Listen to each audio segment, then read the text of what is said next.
Enfin, ces trois pays, en l'occurrence le Mali, c'est une espèce d'îlot comme ça, on fait ce qu'on veut. On est une forme de citadelle assiégée avec encore une fois des groupes armés terroristes qui progressent et c'est quand même ça le danger essentiel. Enfin, il y a deux dangers, il y a effectivement le danger pour l'état de droit qui n'existe plus, mais il y a également encore une fois le danger de progression de ces groupes armés terroristes. Qui rentrent dans les casernes et qui se servent en matériel militaire. Donc c'est quand même extrêmement préoccupant. Avec la dissolution des partis politiques, le pouvoir militaire, de certaine façon, restaure de fait un système de parti unique. Non, moi je pense que oui, c'est vrai qu'il y a cet esprit de surprise. Parce qu'il faut repartir depuis le XVIIe siècle. Nous avons là un pays... Vous allez loin, alors.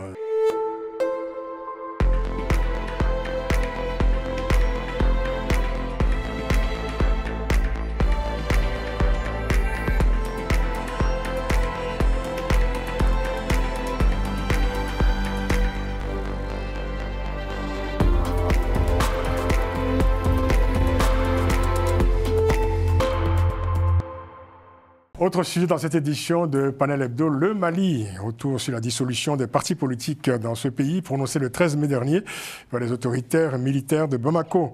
2 jours après, le 15 mai, donc, le haut commissaire de l'ONU aux droits de l'homme a invité les autorités de Bamako à, je cite, abroger le décret draconien ayant dissous les partis politiques et à rétablir pleinement les droits civiques.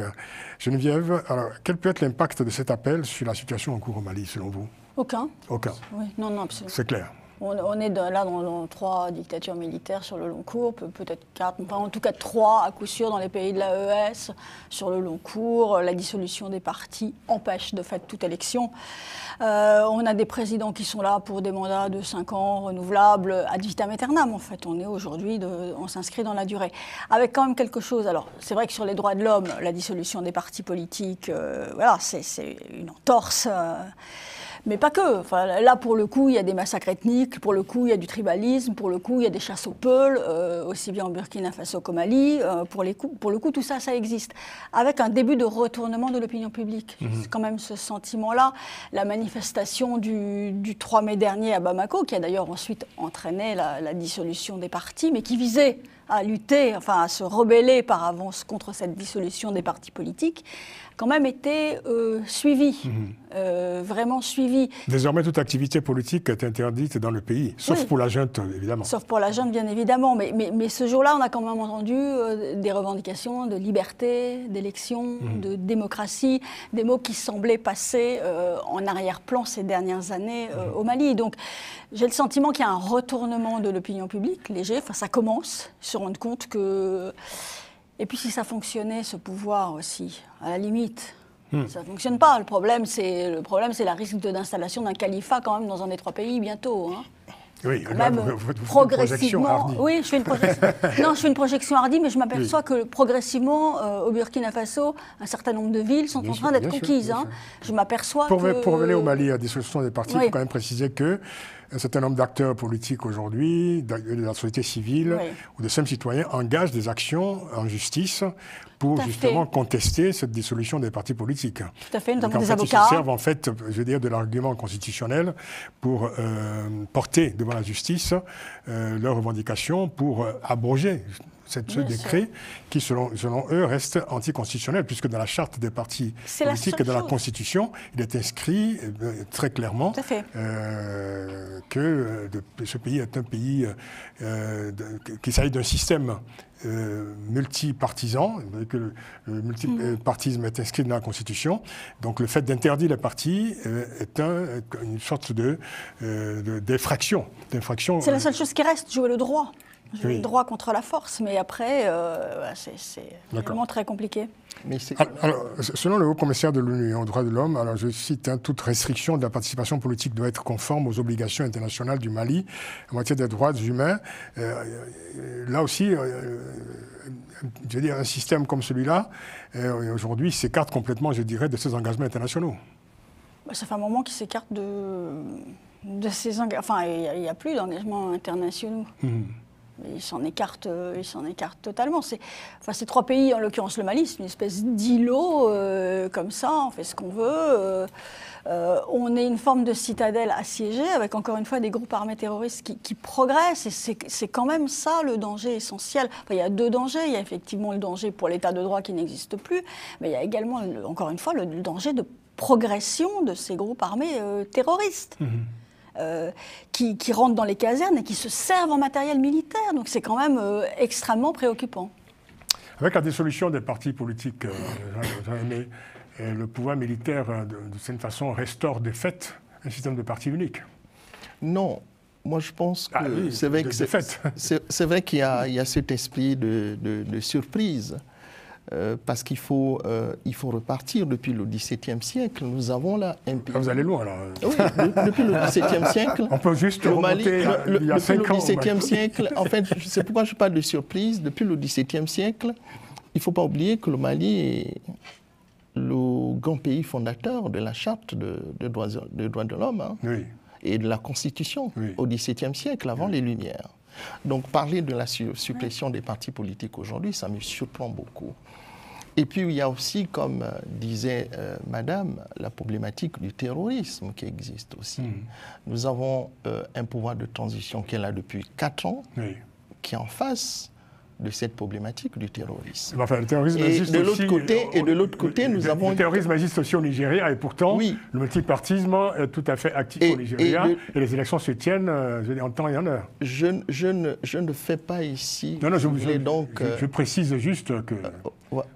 Voilà. Donc, et de l'autre côté... Le terrorisme n'exclut pas, je dirais, la vie démocratique dans un pays. Tout à fait. Et de l'autre côté, est-ce qu'il faut accepter la cacophonie des partis politiques qui existe, c'est-à-dire que nous avons la transition, nous avons le terrorisme et la cacophonie, si vous voulez, des partis politiques. Pourquoi vous parlez de cacophonie? Quoi, cacophonie? Mais écoutez, quand je parle de cacophonie, c'est-à-dire que... Vous voulez supprimer aussi les partis politiques aussi au Gabon, peut-être, non? Non, c'est pas ce que je suis en train de dire. Nous sommes dans une 5e République, donc démocratique. Il n'y a pas de parti politique? Si, il y a des partis politiques qui s'expriment librement. Non. Nous ne sommes pas dans la situation du Mali, si vous me permettez, pour aller au bout de mon idée. C'est que le Mali, quand j'écoute certaines analyses, on veut dire qu'il faudrait que le Mali, on parle de la démocratie au Mali.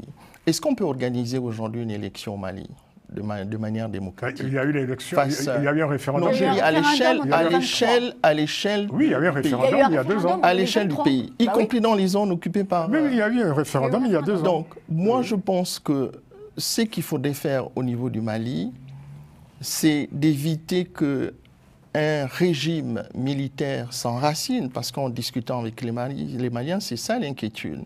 C'est-à-dire que nous avons un régime militaire, on parle de transition, mais qui est là en train de s'enraciner sans une idée, si vous voulez. On dit, il y a, par exemple, au Gabon, on savait déjà qu'il y avait une transition. Les militaires ont été clairs en disant que dans 18 mois, avant la fin de l'année 2025, nous allons organiser les élections présidentielles. Vous voyez?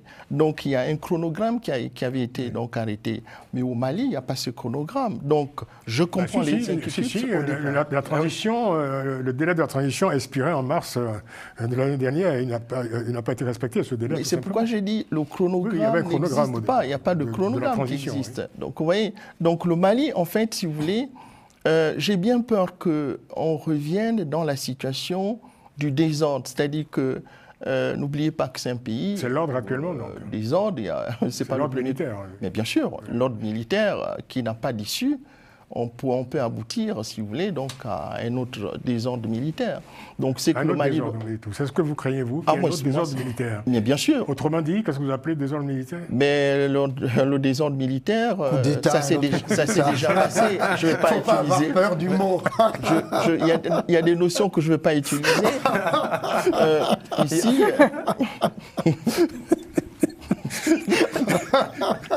Ne soyez pas aussi pudique. Vous savez, Francis, quand nous parlons de nos pays, quand on parle du Mali, il faut retenir que le Mali fait partie des États où il y a eu beaucoup de coups d'État. Oui, ça. Et ceux qui sont là, qu'ils comprennent qu'ils ne sont pas à l'abri d'un coup d'État.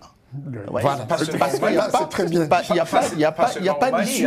Il n'y a pas d'issue. Puisque nous parlons du Mali, il n'y a pas d'issue en ce moment, d'issue politique. Il n'y a pas d'issue politique en ce moment. C'est important ce que vous dites. Il n'y a pas d'issue politique. Alors, je pense qu'au Mali, comme dans les autres pays, il y a une erreur sur les périodes.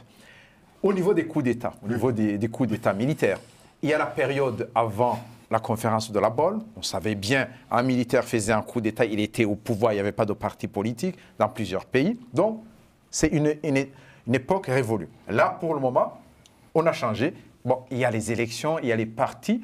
Les gens, il y a des coups d'État. Même là, il y a des coups d'État. Mais on sait bien, comme par exemple au Gabon, c'est bien, on fait un coup d'État. On essaie de se remettre dans le civil pour se mettre. Par exemple, le président du Mali, il peut par exemple dire les partis politiques, je les laisse. Moi, j'ai un parti politique ou je n'ai pas de parti politique, je suis un indépendant. Je me présente aux élections. C'est ça. Bon, tout en sachant bien qu'il va les gagner parce qu'il va les tricher. Et quand il va gagner les élections, il va se reconvertir, il va se dire finalement, il y a les partis politiques et je suis président. En ce moment-là, c'est la démocratie. Ils vont essayer de mettre. Et pourquoi ils ne font pas ça au Mali? Justement, c'est ça la question qui se pose. J'ai l'impression qu'ils se trompent de période. On n'est plus au moment où c'est le parti unique. Il y a les partis politiques. Les coups d'État qui se font, c'est pas seulement au Mali, Niger, au Burkina Faso, il y a eu des coups d'État. Il y a des militaires qui ont fait des coups d'État qui sont reconvertis. Par exemple, au Gabon, il y a d'autres pays. Au Gabon, quand on a vu les gens qui sont les présidents qui étaient à l'investiture, on ne pouvait pas se dire que c'est un militaire qui a fait un coup d'État, qui vient de gagner les élections, qui se présente.